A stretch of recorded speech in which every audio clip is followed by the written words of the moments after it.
Mummy की वो list याद है जहाँ पे मम्मी पूरे महीने में कितना राशन लाना है, क्या लाना है, क्या क्वांटिटी में होना चाहिए, ये पूरी एक लिस्ट बनाती थी। राशन की एक लिस्ट बनाती थी, उसको राशन वाले भैया को देकर आती थी और बोलती थी ये सारा सामान हमें चाहिए। अब धीरे धीरे वो लिस्ट राशन वाले भैया के पास जाने से बेटर हम लोग डीमार्ट जाने लगे और सारा सामान हम डीमार्ट से लाने लगे क्योंकि एमआरपी से सस्ता मिल रहा है और काफ़ी सारी चीज़ें और ज़्यादा बेटर क्वालिटी। लेकिन एक प्रॉब्लम हो गई, क्योंकि डीमार्ट सिर्फ टायर 1 सिटीज़ में यानी कि मेट्रो सिटीज़ में जैसे कि मुंबई, पुणे, दिल्ली, बैंगलोर, ये सिटीज़ में ही। अब बाकी सारी सिटीज़ को कौन सर्व करेगा? वहाँ पे आज भी किराना स्टोर्स के ऊपर ही सारी लिस्ट जाती है, लेकिन ये बड़े स्टोर्स और किराना स्टोर्स, बहुत बड़ा गैप है इन दोनों के बीच में। तो इसको फुलफिल करने के लिए आ गया है एक ऐसी कंपनी जो इन दोनों के बीच में बड़े स्टोर से थोड़ा कम है एंड किराना स्टोर से थोड़ा ऊपर है। इसका नाम है पटेल्स आर्मा। अब ये कंपनी ज़्यादातर सर्व करती है गुजरात और महाराष्ट्र में।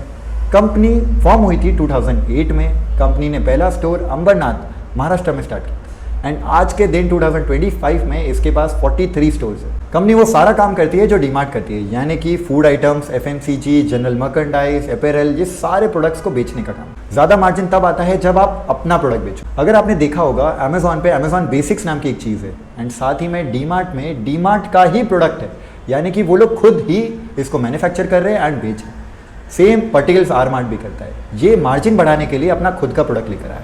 अपने खुद के प्रोडक्ट में इसके पास 4 आइटम्स है।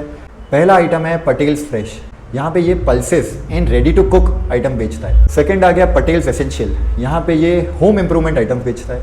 थर्ड आ गया इंडियन चस्का, नाम से ही पता चलता है ये स्पाइसेस, घी, पापड़, ये सारी चीज़ें बेचता है। एंड फोर्थ आ गया ब्लू नेशन, यानी कि मेंस वेयर। ये 4 आइटम्स ये खुद मैन्युफैक्चर करता है एंड बेचता है।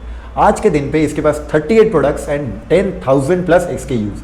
इसका प्राइमरी काम ही है सुपरमार्केट चेन बनाना एंड इसके लिए इसके पास 3 मैन्युफैक्चरिंग फैसिलिटीज़ है। पहला अंबरनाथ महाराष्ट्र में एंड बाकी 2 फैसिलिटीज़ कच्छ, गुजरात में। एंड ये कोशिश कर रहा है ऑल ओवर इंडिया में इसको फैलाना। इसके लिए ये अपना IPO ला रहा है। अब हम डिस्कस करेंगे रेवेन्यू के नंबर्स के ऊपर। रेवेन्यू 2023 में 1000 करोड़ प्लस था, profit after tax 16 crore plus था एंड इसका पैट मार्जिन था 1.61%। 2024 में अगर मैं आता हूं तो रेवेन्यू काफ़ी ज़्यादा ड्रॉप हुआ है। जहां पे 1000 करोड़ प्लस था अब वो 817 करोड़ हो गए, लेकिन प्रॉफिट आफ्टर टैक्स काफ़ी अच्छा बढ़ा है। जहां पे वो 16 करोड़ था अब ये 22 करोड़ प्लस हो गया है एंड पैट मार्जिन इंप्रूव होकर 2.76% हुए। यानी कि कंपनी फोकस कर रही है ज़्यादा सेल्स के ऊपर नहीं, ज़्यादा प्रॉफिट के ऊपर। सेम चीज़ को कंपनी ने अप्लाई किया 2025 में, जहां पे उनका रेवेन्यू 825 करोड़ था, लेकिन उनका पैट 25 करोड़ हो गया, पैट मार्जिन 3% प्लस हो गया। फाइनेंशियल इंडिकेटर में सबसे पहला पॉइंट है return on equity. Return on equity 19% plus है, return on capital employed 14% plus है, डेट टू इक्विटी रेशियो 1.34 है। क्योंकि ये company asset heavy model industry में, यानी कि जहां पे इनको सामान रखना पड़ता है एंड बेचना पड़ता है, ज़्यादातर इनका सामान इनके गोडाउन्स में इन्वेंट्री में रहता है। कंपनी कोशिश करती है कि इन्वेंट्री टर्नओवर को और ज़्यादा बढ़ाए। ऑब्जेक्ट ऑफ इशू के साथ ही ये हमारा मेजर पॉइंट क्लियर होगा। 59 करोड़ कंपनी रीपेमेंट या प्री पेमेंट ऑफ लोन करने वाली है and 115 crore company working capital के लिए यूज करेगी। बाकी पैसा जनरल कॉर्पोरेट पर्पस के लिए यूज होगा। IPO स्टार्ट होगा 19 अगस्त से लेके एंड होगा 21 अगस्त को। प्राइस है इसका 237 से लेके 255 तक। लॉट साइज है 58 शेयर्स। मिनिमम इन्वेस्टमेंट 15,000 तक की है। साथ ही में रिटेलर्स का पोर्शन 45% है, HNI का 25, QIB का 30%। अब ये IPO फ्यूचर की ग्रोथ के ऊपर बहुत ज़्यादा बेस्ड है।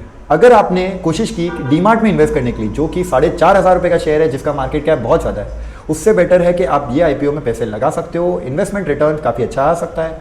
GMP जो इसका चल रहा है वो है 18%। चांसेस है कि GMP और भी ज़्यादा बढ़ेगा, लेकिन डिसेंट रिटर्न यहाँ से आ सकता है। अगर ये IPO वीडियो पसंद आया तो लाइक करना मत भूलना एंड ऐसे ही इंटरेस्टिंग IPO वीडियोज़ के लिए डू फॉलो अपना target share market and for YouTube members do follow CXS। Thank you.